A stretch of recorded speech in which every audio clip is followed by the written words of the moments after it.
აკეთეთ ფული ომის ნაცვლად. ეს სლოგანი სულ უფრო და უფრო იქცევა არაოფიციალურ დევიზად ვაშინგტონის ელიტის იმ ნაწილისთვის, რომელიც ცდილობს რუსეთის ფედერაციასთან საქმიანი კავშირების ახალ ქსელზე დაფუძნებული ევროპული უსაფრთხოების არქიტექტურის აშენებას. ფლორიდისა და მოსკოვის შორის ინტერესთა მშვიდი გაცვლა მიმდინარეობს და მშვიდობასა და მილიონობით ადამიანის სიცოცხლესთან ერთად სასწორზე ასობით მილიარდი დოლარი დევს. ტრამპთან დაახლოებული ამერიკული ბიზნეს წრეები ჩუმად ამზადებენ ნიადაგს მოსკოვთან ურთიერთობების ეკონომიკური დათმობებისთვის, რომელიც შესაძლოა გაყინული რუსული აქტივების გათავისუფლების შემდეგ აყვავდეს. პრობლემა ის არის, რომ ევროპა პირდაპირ ამ ტალღის საწინააღმდეგოდ მუშაობს და ქაოტურად ეძებს გზებს, რათა ეს თანხები უკრაინაში გადაამისამართოს და მომდევნო თვეებში სამხედრო ხარჯები დააფინანსოს. ამასობაში უკრაინა, რომელიც ბრძოლის ველზე სისხლს ღვრის რუსეთის ნავთობგადამაუშავებელ ქარხნებზე თავდასხმების გარდა, ზღვაში sapasukho მოქმედებების წარმოებას დაიწყო რუსეთის ჩრდილოვანი ფლოტის შემადგენელი ტანკერების სამიზნედ ამოღებით, რაც ზიანს აყენებს როგორც რუსული ნავთობის მარაგებს, ასევე ამ საქონელზე გლობალურ მოთხოვნას.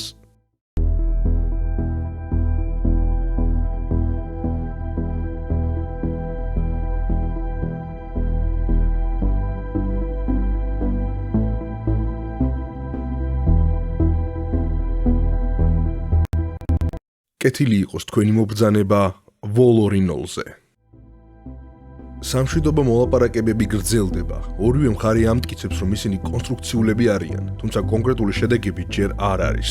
ჟენევის მოლაპარაკებების შემდეგ შეხვედრები გაიმართა აბუ-დაბიში და ბოლოს ფლორიდაში. 2 დეკემბერს სტივ ვიტკოფი ვლადიმერ პუტინთან მოლაპარაკებებისთვის მოსკოვში ჩავიდა. ის ისევ აშშ-ის ადმინისტრაციის წარმომადგენლის სტატუსით სარგებლობს.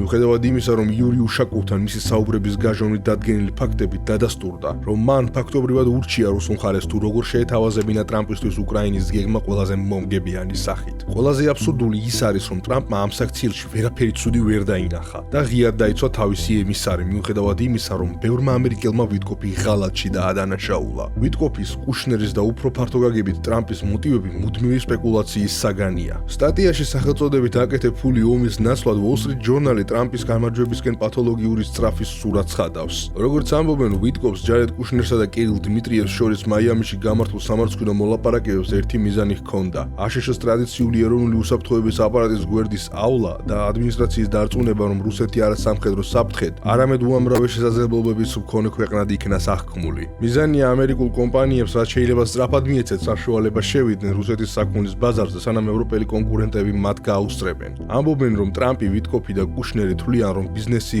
გარანტიას იძლევა ყველაზე ხანგრძლივი მშვიდობისა და რომ ამერიკულმა კომპანიებმა მოგება უნდა მიიღონ საომარ ძალისხმევაში შეტანილი წვლილის კომპენსაციის სახით. საზოგადოების წევრებსა და რუს პარტნიორებს შორის ეს მშვიდი ურთიერთობა უკვე გარკვეული პერიოდის განმავლობაში კულისებში ისედაც ვითარდებოდა. გამოცემამ ეს თემები ერთთან ბავში გააერთიანა. WSJ-ის ცნობით სანქცირებული მილიარდერები გენადი ტიმჩენკო, იური კოვალჩუკი და როტენბერგების ძმები ბორისი და არკადი წარმომადგენლებს ამერიკულ კომპანიებთან საიდუმლო შეხვედრებზე აგზავნიდნენ, რათა იშვიათ ლითონებთან და ენერგიის წარმოებასთან დაკავშირებული გარიგებები განეხილათ. მანამდე ნავთობ გიგანტ ExxonMobil-ის წარმომადგენლებმა სავარაუდოდ საიდუმლო მოლაპარაკებები გამართეს რუსეთის უმსხვილეს სახელმწიფო ენერგეტიკულ კომპანია როსნეფტთან, რათა განეხილათ სახალინის გაზის მასშტაბური პროექტში შესაძლებელი დაბრუნება, რითაც საფუძველი ჩაუყარეს შესაძლო სამამულო შეთანხმებას. Gentry Beach-ი დონალდ ტრამპ უმცროსის ყოფილი კოლეჯის ნაცნობი და მამამისის საარჩევნო კამპანიის დონორი რუსეთის არქტიკული თხევადი ბუნებრივი აირის პროექტში აქციების შეძენას ისახავს მიზნად და უკვე მოლაპარაკებებს აწარმოებს 10%-იანი წილის შესაძენად.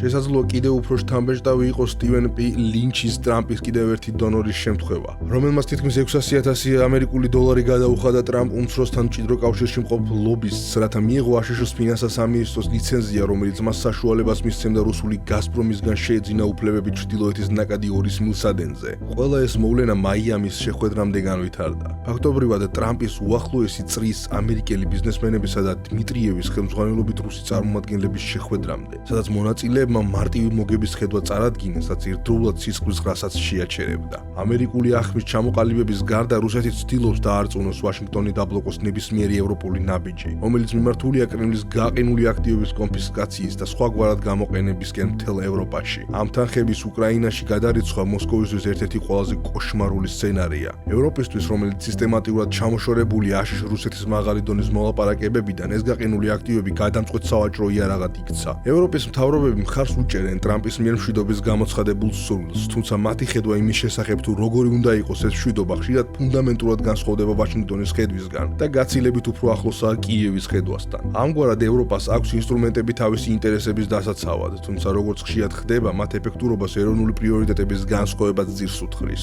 კონკრეტულად გაყინული აქტივების შემთხვევაში მთავარი პრობლემა ბელგიას ეკისრება. ბრიუსელი შიშობს, რომ ამ ნაბიჯზე სრული იურიდიული პასუხისმგებლობა მას დაეკისრება, რაც საერთაშორისო სამართლის მიხედვით იურიდიულად ბუნდოვნად ითვლება და პოტენციურად ზიანს აყენებს ბელგიისა და ევროპის როგორც გლობალური კაპიტალის საიმედო მცველების რეპუტაციას. შედეგად აღმოსავლეთ ევროპის დიდი ნაწილის აგრესიული პოზიციის მიუხედავად, ევროკავშირის ინსტიტუტები თვეების განმავლობაში ეწინააღმდეგებოდნენ მოწოდებებს, აქტივები პირდაპირ რუსული აგრესიის მსხვერპლისთვის, ანუ უკრაინისთვის გადაეცათ. თუმცა ბოლოდროინდელი მოვლენები იმაზე მიუთითებს, რომ ეს წინააღმდეგობა შესაძლოა გატყდა. გერმანული გაზეთი Süddeutsche Zeitung იუწყება, რომ ბელგია და კომპანია Euroclear, რომელიც ფლობს გაყინული რუსული სახსრების დიდ ნაწილს, მზად არიან განახორციელონ უკრაინაში გადარიცხვა, თუ სამი პირობა დაკმაყოფილდება. ევროკავშირი სავალდებულო და უპირობო გარანტიებს იძლევა, ეგრეთ წოდებული რეპარაციაზე დაფუძნებული სესხისთვის, რომლებიც აქტივებით არის უზრუნველყოფილი. სამართლებრივი რისკი ერთობლივად გადანაწილდება ევროკავშირის ყველა წევრ სახელმწიფოს შორის და პროცედურაში მონაწილეობას მიიღებს ყველა ქვეყანა, სადაც გაყინული რუსული სახსრებია განთავსებული. ეს უკანასკნელი პუნქტი აქტივების გადანაწილებას ასახავს. ბელგიაში Euroclear დაახლოებით 185 მილიარდ ევროს აკონტროლებს, ხოლო კიდევ 25 მილიარდი euро სხვა ევროპულ ქვეყნებში, ძირითადად საფრანგეთში ანგარიშებზეა განთავსებული. ევროკომისიის პრეზიდენტმა Ursula von der Leyenმა ბელგიის პრემიერ-მინისტრის Bart De Weveris მიერ წაყენებული პირობები მიიღო. გეგმის თანახმად ბრიუსელი გაყინულ კაპიტალს უკრაინისთვის 150 მილიარდ ევროს სესხად გადააქცევს. თუმცა კიევისადმი მეგობრული განცხადებებიდან სულ რაღაც 2 დღის შემდეგ ბელგიის საგარეო საქმეთა მინისტრმა მაქსიმ პრევოსტმა კვლავ ეჭვი შეიტანა აქტივების გამოყენების იდეაში და მიანიშნა, რომ შეთავაზებულმა რეპარაციულმა სესხმა შესაძლოა გაართულოს მიმდინარე სამშვიდობო მოლაპარაკებები. ფორმულირება, რომელიც მჭიდრო კავშირშია ტრამპის ადმინისტრაციის პრიორიტეტებთან. მიიღო თუ არა პრევოსტმა ვაშინგტონიდან ზარი, რომელშიც მას დროის გაწევა შესთავაზეს. ცხადია, შეერთებულ შტატებს სურს გაყინული აქტივების კოზირის კონტროლის საკუთარი პირობებით. მიუხედავად იმისა, რომ პრაქტიკაში მას ასეთი კოზირი არ გააჩნია და ევროპის დამოუკიდებელ ძალისხმევას მისი სამშვიდობო ინიციატივის ძირის გამოთხრის მცდელობად მიიჩნევს. ამ ეტაპზე უახლოესი ნიშნები იმაზე მიუთითებს, რომ მოსკოვს შეუძლია მშვიდად იყოს სუმცირე ჯერჯერობით მაინც. აშშ-ის სახელმწიფო მდივანმა მარკო რუბიომ, შესაძლოა ტრამპის მთელი გარემოსთვის ყველაზე განათლებულმა ფიგურამ, ფლორიდაში უკრაინელებთან მოლაპარაკებებზე შემდეგი კომენტარი გააკეთა. ჩვენი მიზანი ომის დასრულებაა, მაგრამ ეს უფრო მეტია ვიდრე უბრალოდ დასრულება. ჩვენ ასევე გვინდა, რომ უკრაინა სამუდამოდ უსაფრთხო იყოს, აღარასდროს მოხდეს სხვა შემოჭრა და რაც არანაკლებ მნიშვნელოვანია, ჩვენ გვსურს, რომ ის ნამდვილი კეთილდღეობის ეპოქაში შევიდეს. ჩვენ გვსურს, რომ უკრაინელი ხალხი ამ ომიდან გამოვიდეს არა მხოლოდ საკუთარი ქვეყნის აღსადგენად, არამედ იმისთვის, რომ ის უფრო ძლიერი და აყვავებული აშენდეს ვიდრე ოდესმე. ამით აშშ-ის სახელმწიფო მდივანმა უკრაინის მომავლისთვის ბრძოლის არსი სრულად გამოსცა. მიზანი არა მხოლოდ ომის დასრულება, არამედ იმის განსაზღვრა, თუ რა რეალობა მოხვება მას, სიბნელის თუ იმედის. პრობლემა ის არის, რომ რუსეთის პერსპექტივიდან რუბიოს მიერ გამოცხადებული მიზნები მიუღებელია. მორდორის პერსპექტივიდან არ არსებობს სცენარი, რომლის დროსაც ომი დასრულდება და უკრაინა არა მხოლოდ გააგრძელებს არსებობას, არამედ გახდება უფრო ძლიერი და აყვავებული. კრემლმა უკრაინის წინააღმდეგ ომი მრავალი მიზეზის გამო დაიწყო. რუსული პროპაგანდა დასავლეთის წინააღმდეგ თავდაცვით ომზე საუბრობს. ამიტომ მოდით უფრო რეალისტური ტერმინოლოგია განვიხილოთ. ნამდვილი მოტივი უფრო ზუსტად ასე გამოიხატება. ფსევდო თავდაცვითი ომი, რომელიც წარმოებულია პოსტსაბჭოთა საზოგადოებრივი წესრიგის, ძალაუფლების ვერტიკალურად სტრუქტურირებული სისტემის დასაცავად. სხვა სიტყვებით რომ ვთქვათ, კრემლი იცავს მმართველობის საკუთარ მოდელს. მოდელს, რომელიც ფუნდამენტურად შეირყევოდა თუ უკრაინა ეგრეთ წოდებულ დასავლურ გზას დაადგებოდა, რომელიც განსხვავებული სოციალური ორგანიზაციით ხასიათდება. მოსკოვი შიშობდა და კვლავაც შიშობს, რომ თუ კიევი ამ გზას დაადგებოდა, ის სწრაფად მოიპოვებდა ძალას, არა მხოლოდ სამხედრო, არამედ უპირველეს ყოვლისა ეკონომიკურად. ასეთი წარმატება სერიოზულ ეჭვქვეშ დააყენებდა თავად რუსეთის სისტემას, მიუხედავად იმისა, რომ რუსეთს გაცილებით დიდი დემოგრაფიული და მატერიალური რესურსები აქვს და შესაბამისად უფრო დიდი პოტენციალი. თუ აღმოჩნდებოდა, რომ დასავლური მოდელი სულ ახლახანს მოძმეერად და ჩვენაერ სლავებად მოსკოვის რიტორიკის მიერ წოდებულ ხალხს უკეთ ემსახურება, ვიდრე რუსეთის სოციალური კონტრაქტების სისტემა, ეს გააჩენს ღრმად არასასიამოვნო კითხვებს, რომლებზეც კრემლს პასუხისგაცემა მხოლოდ რუსებისთვის სასტიკი სიმართლის თქმით შეეძლებოდათ. დიახ, ეს ყველაფერი თქვენს ხარჯზე ხდება. ასეთმა გამოწვევამ შეიძლება ეგზისტენციალური საფრთხე შეუქმნას არა მხოლოდ კრემლს, არამედ მთელ მოსკოვზე ორიენტირებულ სახელმწიფო წესრიგს. ისტორიულად რუსეთს არასდროს ჰქონია საკუთარი თავის ორგანიზება რაიმე გზით, გარდა ადგილობრივი ბარონების ძლიერი ავტოკრატიულ მმართველობაზე აგებული ხისტი, იერარქიული ვერტიკალური ძალაუფლების სტრუქტურისა, რაც ძალადობითაა გაჟღენთილი და დიდწილად კანონგარეშეა. ბუნებრივია ეს სისტემა ეკონომიკურად გაცილებით ნაკლებად ეფექტური აღმოჩნდება, ვიდრე საბაზრო ძალებზე, დემოკრატიულ ინსტიტუტებსა და კანონის უზენაესობაზე აგებული სისტემა. შედეგად ავტოკრატიების შიში დემოკრატიების მიმართ შედარებითი სამხედრო უპირატესობის მუდმივ ძიებასთან ერთად მათ იძულებითი ძალისმიერი გადაწყვეტილებებისკენ უბიძგებს. როგორც კი კიევი ამ დასავლურ გზას დაადგა, კრემლმა დაასკვნა, რომ ეს უნდა შეჩერებულიყო. საჭიროების შემთხვევაში ძალითაც, რადგან 10 წელიწადში შეიძლება უკვე ძალიან გვიანი ყოფილიყო. დაუბრუნდეთ ისევ რუბიოს. შეგნებულად თუ უნებლიეთ, მან ჩამოაყალიბა მიზნები, რომლებიც კრემლისთვის სრულიად მიუღებელია. სწორედ ამიტომ ძალიან ცოტა დამკვირვებელი თვლის, რომ ნებისმიერი პოტენციური შეთანხმება უზრუნველყოფს ხანგრძლივ მშვიდობას. უკრაინელები სულად აცნობიერებენ ამ რეალობას. თითქმის გამონაკლისის გარეშე ისინი ხვდებიან, რომ სამშვიდობო შეთანხმება თუნდაც დადებული იყოს გრძელვადიან პერსპექტივაში, არაფრის გარანტიას არ იძლევა. ამ საკითხთან დაკავშირებით თვალსაჩინო და ძალიან რეზონანსური ხმა გამოთქვა უკრაინაში გარკვეულწილად მივიწყებულმა, მაგრამ შესაძლოა ყველაზე ავტორიტეტულმა ფიგურამ, ყოფილმა მთავარსარდალმა ვალერი ზალუჟნიმ. ზალუჟნიმ, რომელიც ამჟამად კიევის ელჩია ლონდონში, ცოტა ხნის წინ ესე გამოაქვეყნა The Telegraph-ში, სადაც ციტირებს კარლ ფონ კლაუზევიცის ძველ მაქსიმას: ომი პოლიტიკური ინტერესის გაგრძელებაა სხვა საშუალებებით. ზალუჟნიმ მკითხველს შეახსენა, რომ მოსკოვისთვის ეს ინტერესი უბრალოდ უკრაინის როგორც დამოუკიდებელი სახელმწიფოს გაუქმებაა. ის ადასტურებს, რომ ომი არ დასრულდება დონეცკის მთელი რეგიონის ოკუპაციით. ომი დასრულდება მხოლოდ მაშინ, როდესაც ერთდროულად გამოჩნდება უკრაინის დაშლის პირობები სამხედრო, ეკონომიკურ და პოლიტიკურ ფრონტებზე. ომი ყოველთვის ერთი მხარის გამარჯვებით და მეორე მხარის წაგებით არ მთავრდება. ჩვენ, უკრაინელები, სრული გამარჯვებისკენ ვისწრაფვით, მაგრამ არ შეგვიძლია უარყოთ ომის გრძელვადიანი დასრულების ვარიანტიც,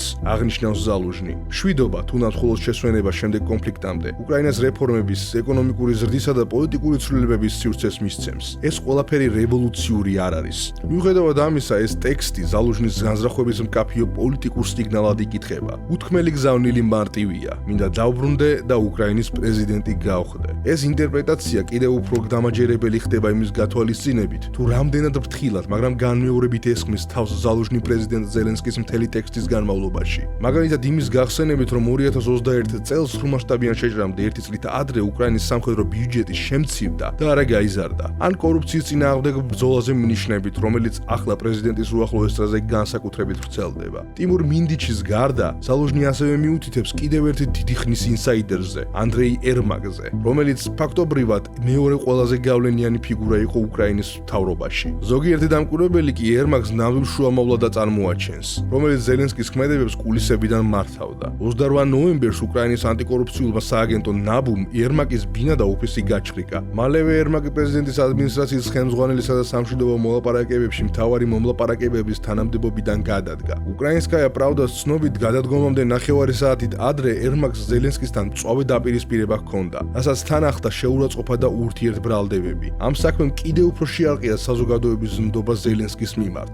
ნდობა, რომელიც ისედაც შესუსტებული იყო მისი მცდელობით ხელში ჩაიგდო ძალაუფლება ნაბუზე ამ ზაფხულის დასაწყისში. ზელენსკიმ 2019 წლის საპრეზიდენტო არჩევნები ხმების 73%-ით მოიგო. ომის წინა დღეს მისი მხარდაჭერა მხოლოდ 20%-მდე იყო, მაგრამ შემდეგ ისევ 90%-მდე გაიზარდა, როდესაც ის უკრაინის ურყევი წინააღმდეგობის განსახიერება გახდა ალყაში მოქცეული კიევის პირობებში. საზოგადოების ნდობა ომის დროს შეირყა, მაგრამ მიმდინარე წლის მაისისთვის რესურსების შესახებ შეთანხმების დადების შემდეგ ზელენსკიმ მოახერხა თავისი მხარდაჭერის 74%-მდე აღდგენა. პოლიტ-არენას ცნობით ნაბუს სკანდალისა და ეგრეთ წოდებული მინდიჩგეითის შემდეგ მისი მოწონების მაჩვენებელი, როგორც ამობენ, 40%-ული პუნქტით შემცირდა და ამჟამად მხოლოდ 20% შეადგენს. თუმცა ოფიციალური მონაცემები ჯერ არ გამოქვეყნებულა. ყოველივე ამან ზელენსკის პოლიტიკური მომავალი სულ უფრო გაურკვეველი გახადა. მისი სოციალური მანდატი ახლა შესუსტებულია და როგორც პოლიტიკო იუწყება, მისი მეუღლე ოლენა ზელენსკა მიიჩნევს, რომ მან საერთოდ უნდა დატოვოს პოლიტიკა. რუსეთის წინააღმდეგ განხორციელებული ყოველი წარმატებული შეტევითი ოპერაცია პრეზიდენტ ზელენსკის საზოგადოების მხარდაჭერის რამდენიმე დამატებით ქულას ანიჭებს. ჩვენ ასეთი შემთხვევა სულ რამდენიმე დღის წინ ვიხილეთ და მისი სტრატეგიული შედეგები შეიძლება სერიოზული აღმოჩნდეს. 28 ნოემბერს უკრაინამ ფაქტიურად დარტყმა მიაყენა რუსეთის ჩრდილოვან ირან ფლოტს. Sea-Baby-ის ტიპის უპილოტო საზღვაო დრონებმა ორ ტანკერს კაიროსა და ვირატს დაარტყეს.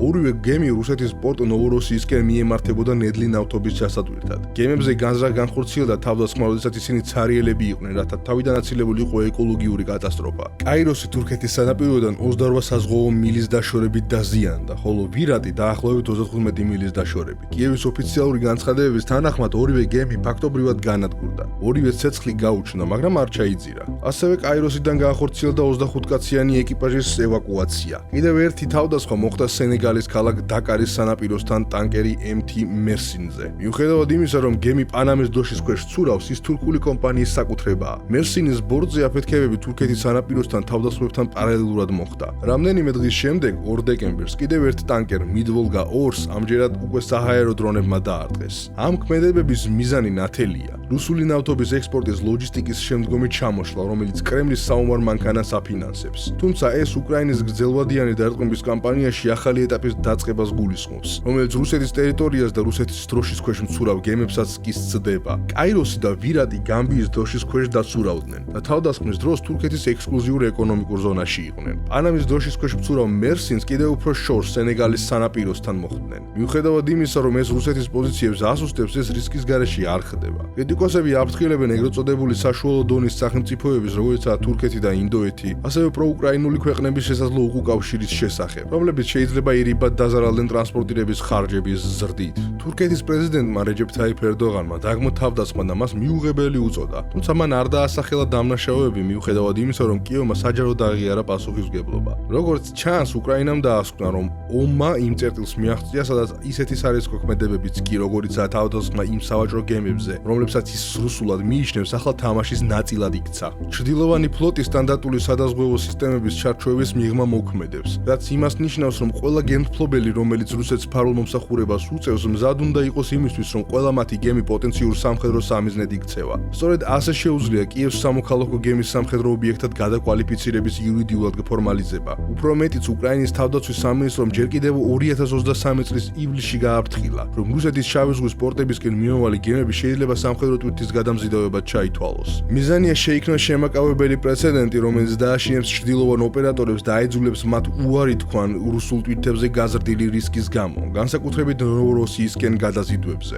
წარმატების შემთხვევაში უკრაინა დარტყმას მიაყენებს არა მხოლოდ რუსული ნავთობის მიწოდებას გადამამუშავებელ ქარხნებზე თავდასხმით, არამედ მოთხოვნასაც, რაც მყიდველებს რუსული ნავთობის შეძენისგან სრულად ან ნაწილობრივ დააფრთხობს. რუსების მიერ ნავთობის მიწოდება 3 პორტის მეშვეობით ხორციელდება: პრიმორსკისა და უსტლუგას ბალტიისპირეთის ტერმინალები და ნოვოროსიისკის შავი ზღვის ცენტრი. ამ საექსპორტო დერეფნის დახურვა საფრთხეს უქმნის რუსეთის საზღვაო ნავთობის მთლიანი ექსპორტის 40-45%-ს. რუსული ნავთობის მიწოდებაზე თავდასხმების განხილვისას მნიშვნელოვანია იმაზე ხაზგასმა, რომ ეს ტენდენცია შენელების ნიშნებს არ ავლენს. Bloomberg-ის გამოთვლებით ნოემბერმა 14 ობიექტზე დარტყმით რეკორდი დაამყარა. უდი ფიცველის მონაცემები, რომლებსაც ამ ანალიზში ვეყრდნობით, ოფიციალურად არ ასახელებს ნოემბერს რეკორდულ თვედ, მაგრამ ადასტურებს, რომ თავდასხმების ტემპი განსაკუთრებით ინტენსიური დარჩა. სამიზნეები კვლავ ისეთ ადგილებში განადგურდა, როგორიცაა სარატოვი, ნიჟნი-კამინსკი, რიაზანი და სლავიანსკი. განსაკუთრებით საინტერესოა ფიცველის ანალიტიკური მოდელი, მარტივი, მაგრამ ეფექტური ალგორითმი, რომელიც შექმნილია უკრაინის დარტყმების რუსეთის ნავთობის წარმოებაზე რეალურ დროშის ზემოქმედების შესაფასებლად. ცნობილი გამტარუნარიანობის ღია წყაროს ვიზუალური მონაცემების გამოყენებით განსაზღვრული დაზიანების პროცენტული მაჩვენებლისა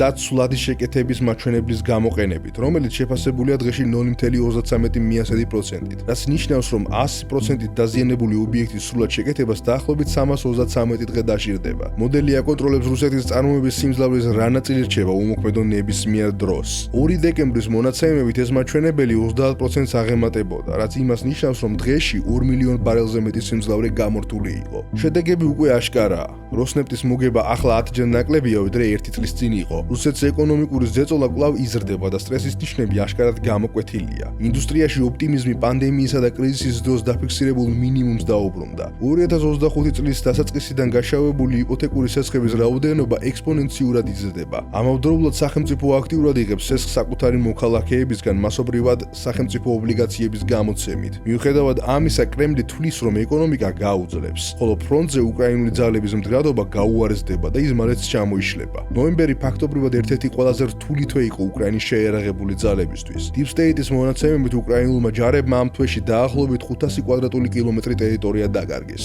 ამასობაში როჩან კონსალტინგი დანაკარგებს 700 კვადრატულ კილომეტრად აფასებს. ეს თითქმის 2 წლის განმავლობაში ყველაზე ცუდი შედეგია, ძირითადად ჰულიაიპოლის რაიონში განხორციელებული გარღვევის გამო. ორივე მხარეს ზეწოლა კოლოსალურია. თითოეული მხარეს ესამჩნევად უახლოვდება ომის გაგრძელების შესაძლებლობების ზღვარს, რაც იმას ნიშნავს, რომ ამერიკის დიპლომატიურ ძალისხმევას წარმატების შანსი მაინც აქვს. უკრაინა როგორც ჩანს მზადაა მნიშვნელოვანი დათმობებისთვის, მაგრამ არა კაპიტულაციისთვის, რაც როგორც ადრე აღვნიშნეთ, კრემლის პოლიტიკური ბიზნად რჩება. ეკონომიკური მდგრადობის ზუსტი შეფასება გაცილებით რთულია, ვიდრე ფრონტზე დინამიკის მონიტორინგი. თუმცა ინდიკატორების ბალანსი იმაზე მიუთითებს, რომ ნებისმიერი სამშვიდობო პროექტის მიღების ნაცვლად მოსკოვი სავარაუდოდ დროს მოიგებს და ქვეყანაში გაუარესებული ეკონომიკური მდგომარეობის მიუხედავად წინსვლას გააგრძელებს. გაყინული რუსული აქტივების ბრიუსელის გავლით უკრაინაში გადამისამართება კიევს ღირებულ ეკონომიკურ ამოსუნთქვის შესაძლებლობას მისცემდა. თუმცა მთავარი პრობლემა კვლავ პრობლემად რჩება. ფრონტის ხაზზე უკრაინელი ქვეითების ნაკლებობა. გმადლობთ, რომ ვიდეოს უყურეთ ბოლომდე. გამოიწერეთ არხი, მოიწონეთ ვიდეო, აუცილებლად კომენტარებში დაწერეთ და დააფიქსირეთ თქვენი აზრი და შევხვდებით შემდეგ ვიდეოში.